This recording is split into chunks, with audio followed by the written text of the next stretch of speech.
Приближается пятилетие признания независимости Республики Абхазия Российской Федерации. Не могли бы вы охарактеризовать некоторые предварительные итоги этих 5 лет?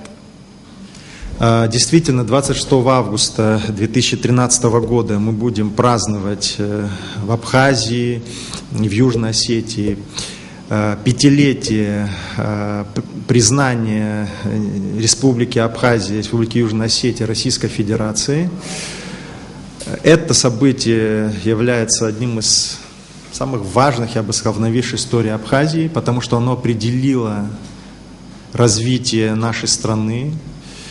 Благодаря признанию России у нас появились возможности в плане обеспечения безопасности. Впервые за много лет абхазский народ чувствует себя защищенным от возможной агрессии Грузии. Это дало нам возможность более активно заниматься вопросами социально-экономического развития, политического развития. Многое сделано. Абхазия за эти 5 лет изменилась очень сильно. Сегодня это государство, которое на самом деле можно назвать независимым, признанным государством, потому что нам, мне кажется, во многом удалось реализовать тот потенциал сотрудничества с Российской Федерацией и потенциал развития, который обусловлен этим сотрудничеством. Нам удалось его реализовать в большой степени. И впереди еще много работы, впереди работа по расширению международного признания, которой мы занимаемся. И вот я хотел бы все-таки, отвечая на этот вопрос, в большей степени сказать о достижениях в плане внешней политики Абхазии и в плане развития внешнеполитического ведомства Абхазии. Все-таки с момента признания МИД Абхазии получил возможность полноценно функционировать, потому что у нас появились официальные контакты с Россией и с другими странами, признавшими нашу независимость, открылись официальные посольства, представительства Республики Абхазия. Конечно, это потребовало от нас качественной модернизации работы МИДа Абхазии. Вот я хочу сказать, что за последнее время, последние 2 года, МИД Абхазии претерпел коренные изменения, именно связанные с институциональными, структурными аспектами нашей работы. МИД, благодаря реформе структурной и организационной, которую предпринял министр иностранных дел при поддержке президента, МИД Абхазии расширился, появились новые структурные подразделения, появились отделы, которые курируют непосредственно регионы, где мы работаем над признанием, и где мы работаем над установлением и укреплением отношений уже с теми странами, с которыми у нас эти отношения есть. В МИДе появился политический отдел, информационный отдел, появилась нормальная функционирующая канцелярия, которая, благодаря чему удалось наладить должный документооборот и делопроизводство. Это очень важно для госучреждения, чтобы все было в порядке с документами, с бумагами. Мы, опять же, расширили и усилили кадровый состав. Сегодня в МИДе работают люди, которые подбирались очень тщательно, индивидуально. Министр этому уделяет очень большое значение. Информационная политика сегодняшнего МИДа не та, что еще пару лет назад. Даже для неподготовленного наблюдателя очевидно, что количество сообщений, которые производит МИД Абхазии, и присутствие МИДа Абхазии в информационном пространстве гораздо более активно сегодня, чем некоторое время назад. И на самом деле работа ведется очень большая. Особенностью работы МИДа является то, что мы не можем афишировать все, чем мы занимаемся. Я бы сказал, что мы говорим лишь о верхушке айсберга. Вся остальная работа, ввиду того, что МИД это все-таки режимное учреждение, и внешняя политика это такая сфера, где есть большая вероятность помех различного рода. Вы знаете, что у нас не так много друзей в мире, да, сегодня. Именно поэтому мы не можем говорить и рассказывать о всех тех каждодневных наших действиях, кропотливой работе, которую мы проводим. Но эта работа проводится, и тот факт, что взаимодействие с Российской Федерацией на уровне ведомств внешнеполитических стало гораздо более эффективным сегодня, и у нас более высокий уровень доверия, мы решаем очень сложные вопросы с нашими российскими коллегами сегодня гораздо более эффективно, это один из признаков того, что мы на правильном пути. Поэтому вот за эти 5 лет МИД Абхазии получил возможность полноценно работать, и он, конечно, постоянно формируется, наше ведомство, оно постоянно находится в процессе укрепления, развития, но сегодня уже можно сказать, что наш МИД в полной мере соответствует требованиям, предъявляемым к органу государственного управления современного, признанного независимого государства. МИД Абхазии активно занимается подготовкой кадров для дипломатической службы. Не могли бы вы подробнее рассказать об этом? Действительно, руководство МИДа Абхазии, министр Вячеслав Андреевич Чирикба придает большое значение подготовке молодых профессионалов для дипломатической службы Абхазии.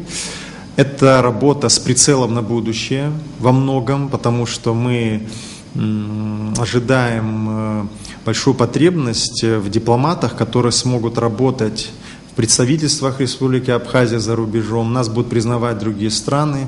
У нас будет большая необходимость обеспечивать возникающие объемы работ, скажем, и направления профессиональными специалистами. Конечно, в подготовке кадров нам оказывает колоссальную помощь Российская Федерация. Вот уже 5 лет производится набор абитуриентов из Республики Абхазия по квоте, которая выделена Абхазии по распоряжению президента Путина. И мы ежегодно направляем 5 человек для обучения на бюджетной форме, то есть на бесплатной основе в МГИМО, МИД России, а также определенное количество людей мы ежегодно направляем на обучение в дипломатическую академию.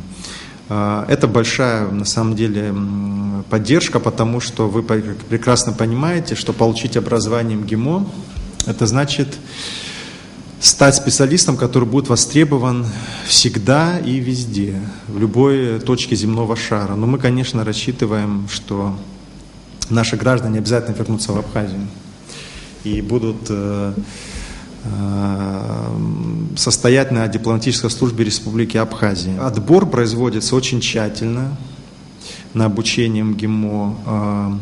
За последние 2 года я бы сказал, что мы провели экзамены, которыми можно гордиться. Это экзамены, я думаю, такими экзаменами мало кто может похвастаться на постсоветском пространстве, потому что они были абсолютно справедливые, честные и профессионально организованные. И ребята, которые были отобраны в результате конкурсных испытаний, они, вот важно, да, что они осознали то, что в Абхазии возможно на основе своих знаний, своим умом, своим трудом добиться того, чтобы поступить в Московский государственный институт международных отношений. Раньше это было сродни полету в космос, настолько было невероятным это казалось. Мы, безусловно, следим за тем, как обучаются наши абитуриенты, наши студенты в МГИМО. Сейчас в этом вузе уже вот с учетом тех ребят, которые поступили в этом году, а также аспирантов и соискателей, уже 35 граждан Абхазии обучаются в МГИМО. Это большое число. 2 поступили в этом году в магистратуру на тоже бюджетную форму обучения, и МИД Абхазии вместе с посольством Республики Абхазия в Российской Федерации оказал значительное содействие для того, чтобы эти ребята поступили именно на бесплатную форму обучения, потому что вот из 37 человек, которые поступили в магистратуру МГИМО в этом году, иностранных граждан, целых 2 человека – это граждане Абхазии, хотя эти 37 человек из 30 стран мира.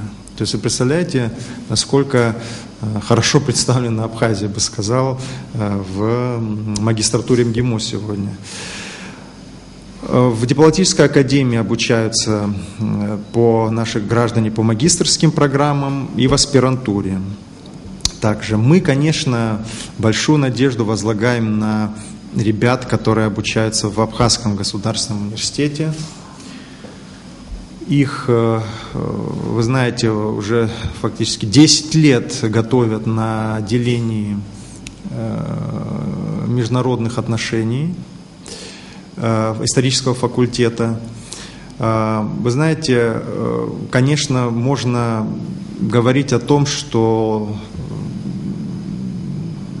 насколько оправданно, скажем, принимать ежегодно 15 человек на это отделение, потому что на самом деле очень сложно будет найти сегменты на рынке труда Абхазии для специалистов, которые выпускаются нашим университетом, но тот факт, что там обучаются на самом деле очень талантливые ребята, я бы сказал, что это цвет нашей молодежи, ребята, с которыми очень приятно работать и которые не подведут ни одно учреждение, где им предстоит в будущем трудоустроиться. Вот это перекрывает любые недостатки, о которых можно говорить. И ректор Олег Алексеевич Варами очень большую поддержку оказывает ребятам в плане повышения квалификации, в плане того, чтобы они действительно качественно смогли завершить обучение в Абхазском университете. У нас в коллективе очень много ребят из Абхазского госуниверситета, выпускников АГУ. Мы также планируем здесь в МИДе разработать определенные форматы работы с ребятами, которые сейчас обучаются в Абхазском университете. Будем привлекать их в рамках Совета молодых дипломатов МИДа. Вот где-то в сентябре, я думаю, мы запустим эту программу. И надеемся, что наиболее талантливые, наиболее яркие ребята смогут при нашем содействии значительно улучшить и уровень своего образования, и смогут приобщиться к работе Министерства иностранных дел, и чтобы уже по окончании университета это были люди, которые способны работать на дипломатической службе. А как вы прокомментируете часто появляющиеся в СМИ критические выступления ряда деятелей оппозиции, в частности, бывшего сотрудника администрации президента Надира Битиева? Знаете, не очень хотелось комментировать эту тему, но ввиду того, что подобного рода выступления как-то участились, я бы сказал, в последнее время, что связано с активизацией деятельности, видимо, оппозиционных сил, все-таки я прореагирую.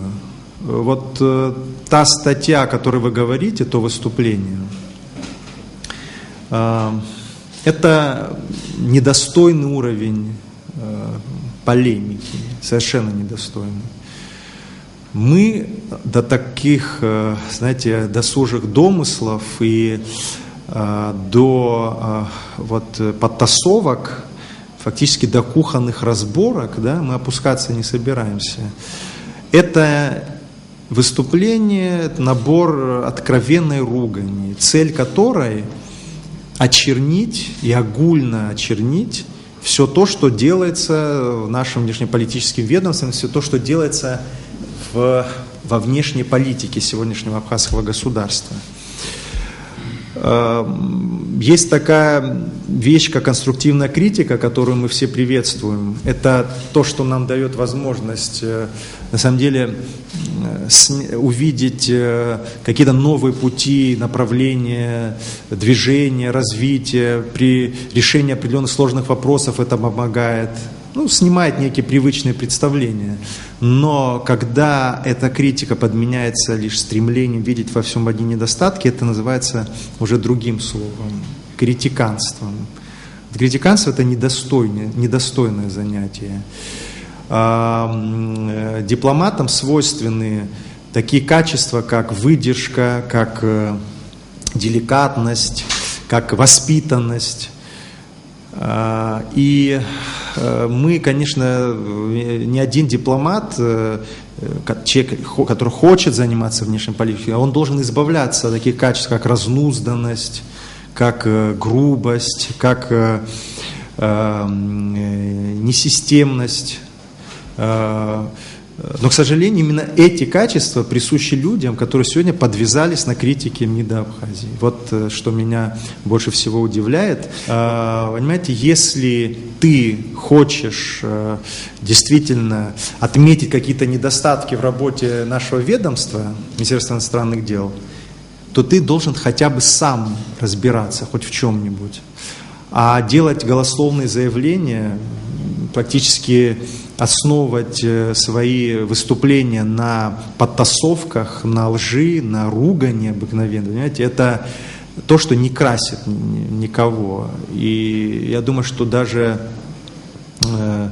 вот в том плане, что мы сегодня работаем очень эффективно и в информационной политике, вот отрицать эти достижения, говорить о том, что когда-то кем-то было сделано гораздо больше, знаете, если бы у нас сегодня было 65 миллионов рублей, например, да, или бы у нас были деньги, десятки тысяч долларов ежемесячно на то, чтобы финансировать бесполезное пиар-агентство западное, которое якобы продвигало интересы Абхазии, за этим много можно было бы сделать. Но мы даже при тех возможностях, которые у нас есть сегодня, при очень бережном отношении к государственным финансам, мы сделали гораздо больше, чем было сделано вот в том числе тем человеком, который сегодня нас критикует. И вот то, что очень так походя, высокомерно высказываются о репатриации, отрицают совершенно наши достижения, очевидные достижения в этой области,